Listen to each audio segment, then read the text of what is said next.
Halo, jadi aku di sini mau ngejelasin uh, definisi perangkat keras atau hardware sama contoh-contohnya sama fungsinya. Tapi perkenalkan, nama saya Vandrik Samueldo. Jadi perangkat keras komputer atau hardware itu komponen fisik yang bisa dipegang, bisa disentuh, bisa dilihat, bisa dipindahkan, bisa dicium, apa aja deh, dan berfungsi buat ngejalanin instruksi dari si software atau perangkat lunak.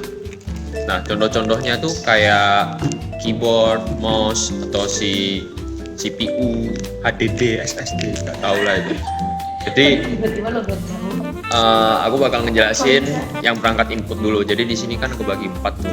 Yang pertama perangkat input atau input device. Nah, ini perangkat ini tuh berfungsi buat masukin data atau perintah ke dalam komputer. Contohnya kayak keyboard, itu kan masukin huruf, angka, simbol, sama perintah. Terus ada mouse, gerakin kursor, sama buat milih objek. Sama ada juga scanner buat pindai dokumen fisik, buat jadi data digital. Dan juga ada mikrofon buat masukin data berupa suara. Jadi perangkat input itu tuh buat masukin data-data ke dalam komputer. Nah, lanjutannya nomor 2 ada perangkat pemproses atau processing device. Kalau perangkat ini tuh otaknya komputer yang buat ngeproses sama mengolah data. Nah, ini ada 4 tuh. Ada CPU, RAM, motherboard, sama GPU.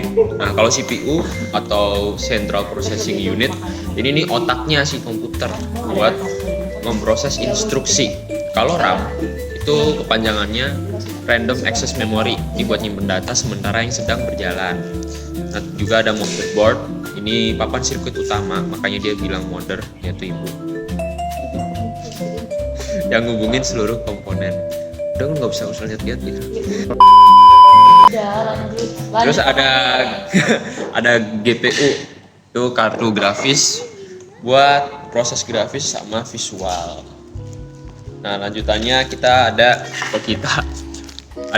perangkat output atau output device. Nah, ini perangkat ini tuh buat nampilin atau ngeluarin hasil pengelolaan data kayak hasilnya gitu kan. Nah, jadi itu ada monitor, itu buat nampilin visual, gambar sama teks. Ada printer juga, itu buat nyetak data ke dalam bentuk fisik atau kertas, tahulah printer. Habis itu ada speaker, itu buat ngeluarin suara, ya kan? Habis itu ada proyektor buat nampilin apa? Nggak tahu ya. Nampilin apa aja deh. Dan apa aja itu berbentuk visual ke layar yang lebih besar. Dan yang terakhir ada perangkat penyimpanan atau storage device. Nah, jadi ini buat nyimpen data secara permanen atau sementara. Jadi ada HDD yang tadi gue bilang, HDD, SSD, hard disk. Kepanjangannya tuh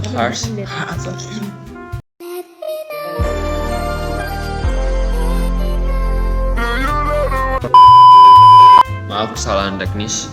Jadi tadi yang perangkat penyimpanan atau storage device itu buat nyimpen data secara permanen atau sementara. Nah, itu ada kebagi 3 tuh. Yaitu yang pertama ada HDD atau yang bisa kita sebut hard disk drive. Nah, itu buat nyimpen data utama yang berkapasitas besar. Terus yang kedua ada solid state drive atau SSD. Nah, kalau ini penyimpanannya itu berkecepatan tinggi, lebih cepat dari HDD. Dan yang terakhir ada flash disk yang kecil kayak gini nih, itu penyimpanan portable. Dan yang terakhir ini ada perangkat tambahan atau peripheral. Ini perangkat yang mendukung buat kinerja komputer. Jadi ini power supply unit PSU, itu mobile.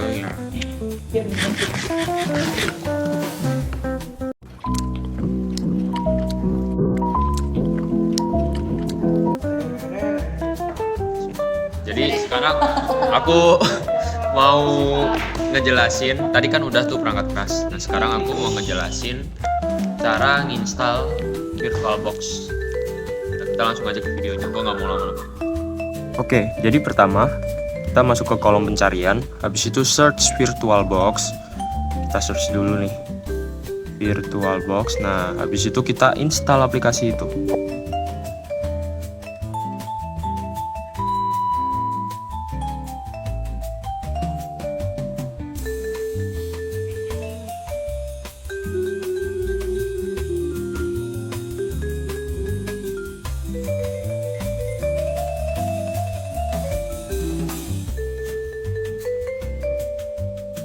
Nah, kalau udah keinstall, kita klik new buat folder baru. Terus kita masukin nama T1 Informatika. Nah, habis itu kita klik ISO image, klik file ISO yang tersedia. Nah, ini.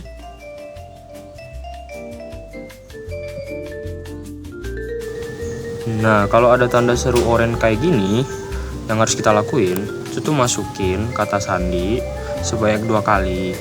Nah, lalu pastikan pada bagian hostname itu enggak terdapat space pada tulisannya. Nah, di hostname-nya itu nggak boleh ada space-nya, jadi harus dihapus.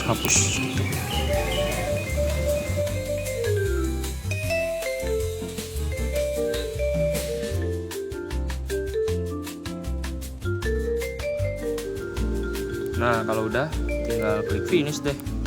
Habis itu tinggal ikutin step-step yang tersedia aja. Videonya izin aku percepat ya. Let's go.